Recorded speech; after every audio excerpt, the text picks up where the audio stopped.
राज्यसभा सांसद और लेखिका सुधा मूर्ति 23 साल बाद पटना एयरपोर्ट पहुंची और बिहार के विकास को और आधुनिकीकरण को लेकर के सराहना की। सुधा मूर्ति यहां का बदला हुआ स्वरूप देखकर आश्चर्य से भर गई। पुराने एयरपोर्ट की अपनी यादों से लेकर आज के आधुनिक, खूबसूरत और यात्रियों के लिए सुविधाजनक एयरपोर्ट देखकर उन्होंने अपनी प्रसन्नता व्यक्त की। I am coming to Patna airport after 23 years. It's entirely different than what I saw in 23 years back. It is modern, beautiful, and it's like any other, like a Bombay, Bangalore kind of airport. I'm very happy for this project. मुझे बहुत अच्छा लगता है कि इतना तरक्की हुआ है और इतना अच्छा सुविधा है। दिल्ली के भलसवा डेयरी इलाके में पुलिस पर हमला हुआ है। पेट्रोलिंग के दौरान पुलिस ने अवैध दस्तावेज वाली एक बाइक पर कार्रवाई की, थाने लेकर आए। इसके बाद बाइक मालिक और उसके परिवार समेत कुछ लोग पुलिसकर्मियों से भिड़ गए। आरोपी की भीड़ ने पुलिस वालों की आंखों में मिर्ची पाउडर फेंका और ईंट डंडों से हमला किया। मदद के लिए पहुंचे एक और पुलिसकर्मी को भी निशाना बनाया गया। हमले में 3 पुलिसकर्मी घायल हुए, जिनमें हेड कांस्टेबल दिनेश के सिर में चोट आई है। उनकी हालत स्थिर बताई गई है। पुलिस ने मौके से 17 साल के एक नाबालिग को पकड़ा है, जबकि बाकी आरोपी फरार हैं। पुलिस के मुताबिक मुख्य आरोपी सुनील अभी भी फरार है।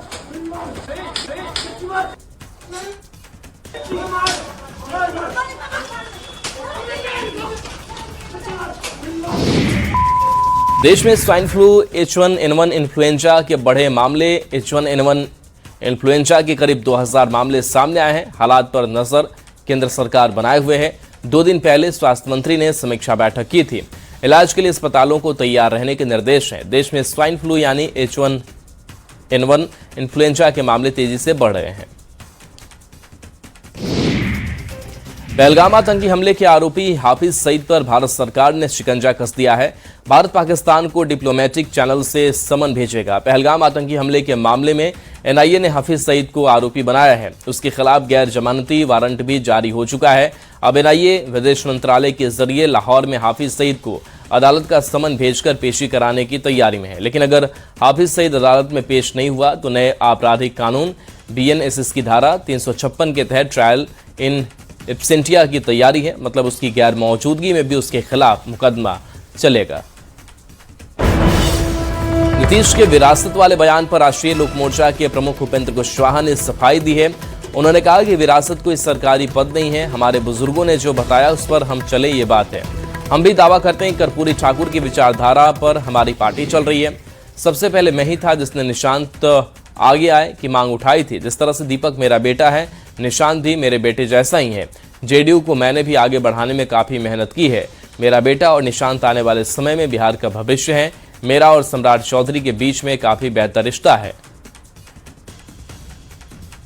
बोल रहे हैं, हम बोल रहे हैं, उसमें कोई अंतर नहीं है, कोई अंतर नहीं। विरासत की व्याख्या शायद कुछ लोग ठीक से समझे भी ना कर लेते हैं। विरासत का मतलब कोई सरकारी पद नहीं होता है। विरासत तो हमारे पूर्वजों ने जो हमको सिखाया, उनकी जो सीख है उसको आगे अब कैसे हम बढ़ाएं ताकि आगे की पीढ़ी उसको सीखे और उसके आधार पर हमारे समाज का निर्माण हो, हमारा समाज चले और सरकार आवश्यकता अनुसार उसके हिसाब से आए। तो इसमें कौन सरकार में रहेगा नहीं रहेगा, कौन पार्टी रहेगी, इसका सवाल कहाँ उठता है। यह तो ड्यूटी है, हमारी भी ड्यूटी है और बाकी पार्टी के लोगों की भी ड्यूटी है। हम भी दावा करते हैं कि जननायक कर्पूरी ठाकुर जी जो समाजवादी लोग और थे, डॉक्टर लोहिया, उनकी विचारधारा को लेकर आगे बढ़ाने का जो एक काम है, उस काम में हम भी दावा करते हैं कि हमारी पार्टी भी इस काम को कर रही है और पार्टी भी दावा कर रही है, और पार्टी कर, हम भी कर रहे हैं और पार्टी भी कर रही है। हम इसमें कहाँ कह रहे हैं कि हम अकेले हैं या कोई अकेले, यह सवाल नहीं। सब लोग मिलकर कर रहे हैं, अच्छी बात है, सब लोग मिलकर करें, इसमें कहाँ दिक्कत है। इसमें कोई, इसका अर्थ यह कि उपेंद्र कुशवाहा कोई सरकारी, इसमें सरकार का तो कोई मामला ही नहीं है। हमारे पूर्वजों को जिस विरासत की बात हम करें, उस विरासत को हम भी बढ़ाएं, आप भी बढ़ाइए, सब लोग मिलकर बढ़ाएं। अरे भैया, सबसे पहले उपेंद्र कुशवाहा है जिसने आगे बढ़कर कहा था कि निशांत कुमार को लाना चाहिए पार्टी मीटिंग में। क्यों भूल जाते हैं लोग। पूरे तौर पे निशांत को उपेंद्र कुशवाहा का आशीर्वाद प्राप्त है। जिस तरह से दीपक प्रकाश मेरा पुत्र है, वो भी मेरा बेटा ही है। टीआरई 4 का विज्ञापन जारी होने के बाद भी पटना के गर्दनीबाग में छठे दिन अभ्यर्थियों का आंदोलन जारी है। अभ्यर्थी हर हाल में एकल परीक्षा की मांग पर अड़े हैं। आंदोलन कर रहे अभ्यर्थियों का कहना है कि अब तक सिर्फ पीटी ली गई और टीआरई 4 में पीटी के साथ मेंस और नेगेटिव मार्किंग की। इनका कहना है कि अभ्यर्थी नेगेटिव मार्किंग से नहीं डरते हैं, बल्कि इन सब की वजह से बहाली की प्रक्रिया काफी लंबी हो जाएगी। शिक्षक संघ की सीएम सम्राट चौधरी और शिक्षा मंत्री मिथिलेश तिवारी से मांग। राज्य के शिक्षकों को 7वें वेतनमान का लाभ देने की मांग की गई है। विशिष्ट शिक्षक, बीपीएससी टीआरई 1, टीआरई 2 और टीआरई समेत एचएम को लाभ देने की मांग की गई है। नियोजित शिक्षकों को भी प्रमोशन देने की मांग है। 6 to 8 वाले शिक्षकों को वरीय शिक्षक का लाभ मिले। कई साल से वरीयता के इंतजार में शिक्षक है। संघ ने शिक्षा मंत्री पर भरोसा जताया है। कहा कि हर पेंडिंग कार्य को तेजी से निपटा रहे हैं मंत्री। 7वें वेतनमान पर भी सम्राट सरकार से शिक्षकों को उम्मीद है। पूरे बिहार के लाखों शिक्षक आपकी और आशा भरी निगाह से देख रहे हैं। आपने राज्यकर्मी का दर्जा दिया, स्वागत है। अब राज्यकर्मी का दर्जा प्राप्त शिक्षकों को 7वां वेतनमान के अनुरूप पूर्ण वेतनमान और फिटमेंट मैट्रिक्स का लाभ आप तुरंत दे दीजिए। अब जो है यह पीड़ा शिक्षकों के लिए सहा नहीं जा रहा है। 3 महीने पहले माननीय शिक्षा मंत्री जी को, विभाग को हमने मुलाकात करके पूरे सम्मान के साथ 7वां वेतनमान के अनुरूप वेतनमान और फिटमेंट मैट्रिक्स का लाभ के लिए आवेदन समर्पित किया है। 3 महीने से हम लोग इंतजार में हैं। अब इंतजार असहज हो चला है। आपने शिक्षकों की समस्या को समझा, शनिवार को हाफ डे किया, स्थानांतरण की प्रक्रिया प्रारंभ किया। शिक्षकों को जो मूल मांग है वह 7वां वेतनमान के अनुरूप वेतनमान का है। आप उप मुख्यमंत्री थे, तब आप सभी शिक्षकों की मांगों को हम लोगों से मुलाकात करके समझा था। आपने देखा कि बहाली समेत कई मुद्दों को लेकर अभ्यर्थियों का जोरदार आंदोलन जारी है। ऐसे में माध्यमिक और उच्च माध्यमिक स्कूलों में वर्षों से खाली पड़े लाइब्रेरियन की बहाली की भी मांग उठ रही है और गर्दनीबाग में छठे दिन अभ्यर्थी प्रदर्शन कर रहे हैं। अभ्यर्थियों की मांग है कि बीएलआईएस और एमएलआईएस डिग्रीधारी को देखते हुए सरकार एलईटी का जल्द आयोजन करे और स्कूलों में लाइब्रेरियन की बहाली करे। जी सर, छठा दिन है। सर हम बहुत दूर से हम आए, सीतामढ़ी से चल के हम आए अपनी मांगों को सरकार से पहुंचाने के लिए।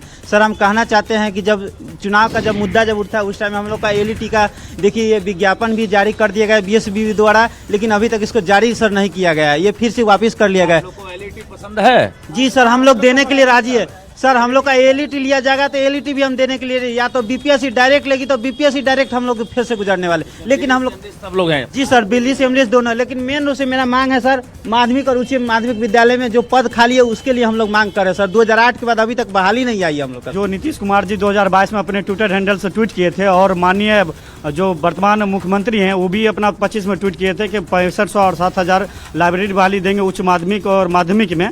तो हम लोग सरकार से निवेदन करते हैं कि एलईटी की नोटिफिकेशन जारी करें जल्द से जल्द, और जल्द से जल्द जो लाइब्रेरी की वैकेंसी है उसका भी नोटिफिकेशन जारी करे। और हम लोग कोई भी एग्जाम देने के लिए डरते नहीं, चाहे 2 एग्जाम ले या 3 एग्जाम ले। खबर पटना से, जहां पूर्व मुख्यमंत्री नीतीश कुमार शहीद रामफल मंडल पुण्यतिथि समारोह में पहुंचे और रामफल मंडल की तस्वीरों पर माल्यार्पण किया। उनके साथ मंत्री शीला मंडल, मंत्री श्रवण कुमार भी मौजूद रहे। आज मैं प्रजापति समाज समन्वय समिति द्वारा आयोजित इस सम्मान समारोह में सम्मिलित होने आया हूँ। मेरे पिताजी हमेशा अति पिछड़ा के उत्थान की बात करते रहे। उन्होंने जननायक कर्पूरी ठाकर के विचारों को जमीन पर उतारने का काम किया। पिछड़ा वर्ग एवं अति पिछड़ा कल्याण वर्ग को स्वतंत्र विभाग देने का काम किया। हमने पिछड़ा वर्ग के लिए बहुत कुछ किया, अति पिछड़ा वर्ग के लिए काफ़ी कुछ किया, जैसे ग्राम करीब परिवहन योजना है, कौशल विकास योजना है, सिविल सर्विस योजना है। बड़ी खबर अरवल से, जहां मेहंदिया थाना अंतर्गत कोनी कुटीर गांव के पास थार का कहर देखने को मिला है। थार ने एक ही परिवार के 3 सदस्य समेत 4 लोगों को कुचल दिया, जिसमें घटनास्थल पर एक किशोरी की दर्दनाक मौत हो गई। मौत के बाद गुस्साए लोगों ने गाड़ी चालक को पकड़कर स्थानीय पुलिस को सौंप दिया है। वहीं गाड़ी को भी नुकसान पहुंचाया गया है।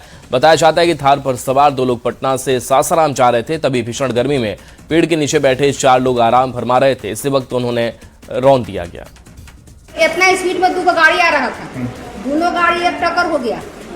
और एक महिला एक और लड़की वहाँ बर के पेड़ पर खड़ा था, वो दोनों के मार कर और गाड़ी एकदम पोल में पहले मारा और पोल से पहले जाके पहले घुमटी में फिर मारा।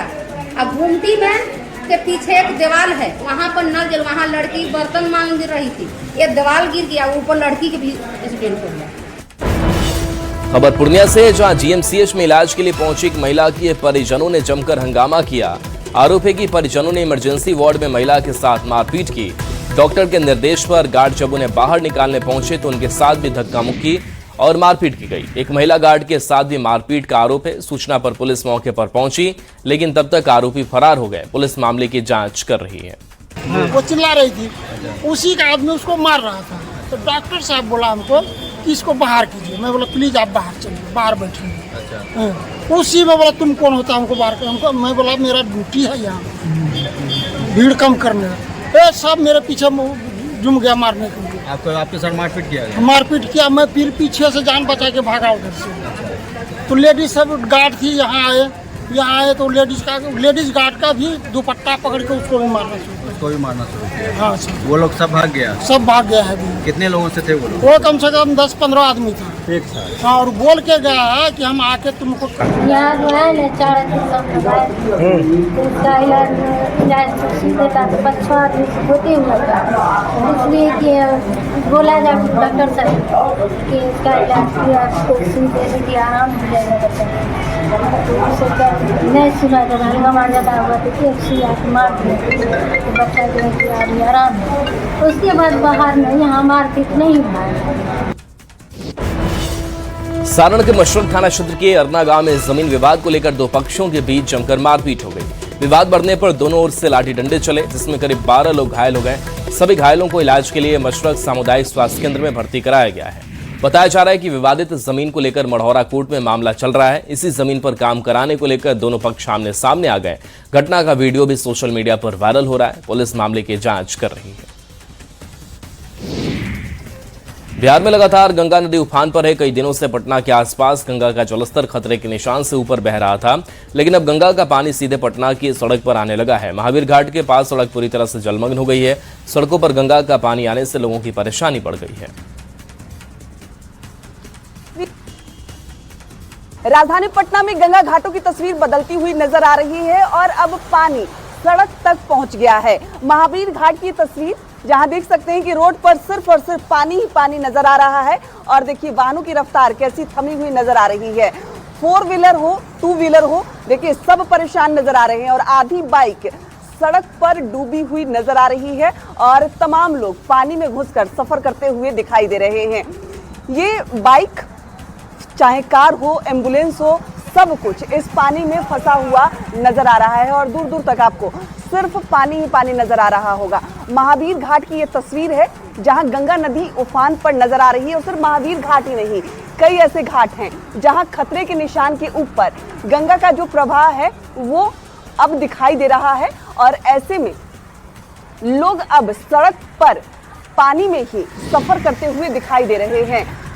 महावीर घाट के साथ साथ अगर भद्र घाट की हम बात करें, तमाम ऐसे घाट जहां पर गंगा का जलस्तर बढ़ा है और सड़क तक पानी पहुंच गया है। महावीर घाट जिसका पिछले ही महीने मुख्यमंत्री सम्राट चौधरी ने उद्घाटन किया था, उस समय गंगा का जलस्तर कम था और अब गंगा का जो जलस्तर बढ़ा है उसके बाद जो तस्वीर है वो अब बदल गई है। पूरा घाट पूरी तरीके से जलमग्न हो गया है और अब सड़क पर भी पानी ही पानी नजर आ रहा है और इसी पानी में लोग सफर करते हुए नजर आ रहे हैं। और देखिए कई लोग इंतजार कर रहे हैं कि आखिर कैसे जाएं। जो ऑटो है और बाइक्स है वो यू टर्न मारते हुए नजर आ रहे हैं, क्योंकि पूरा जो सड़क है वो जलमग्न हो गया है और यात्रियों को काफी परेशानी हो रही है। चारों तरफ सिर्फ और सिर्फ पानी ही पानी नजर आ रहा है। हालांकि घाट का जब निर्माण कार्य हुआ था तो इसे ऊंचा किया गया था, यानी भराव घाट पर किया गया था। बावजूद इसके जब गंगा का जलस्तर बढ़ा है तो तस्वीर पिछले साल की तरह ही नजर आ रही है, यानी दूर दूर तक सिर्फ और सिर्फ पानी ही पानी नजर आ रहा है।